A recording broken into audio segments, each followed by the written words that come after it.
కొత్త బ్రాండ్లు, కొత్త బీర్లు, కొత్త బార్లు, మరిన్ని బిర్ షాపులు.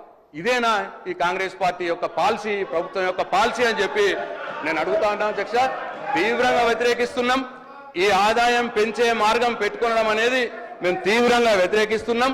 దీన్ని ఉపసంహరించుకోవాలని చెప్పి ప్రభుత్వాన్ని నేను డిమాండ్ చేస్తూ 12,000 కోట్ల ఆదాయం పెంచడానికి పెట్టుకున్నారు. ఇది చాలా ఎక్కువ అధ్యక్ష. ఒకటేసారి మరి మొత్తం మీ ఆదాయం కోసం కుటుంబాలని ఛిద్రం చేస్తారా అని చెప్పి నేను ఈ ప్రభుత్వాన్ని అడదలుచుకున్న అధ్యక్ష. బెల్ట్ షాపులకు సంబంధించి స్పష్టంగా కూడా మా వైఖరి, బెల్ట్ షాపులను ఎంకరేజ్ చేయం.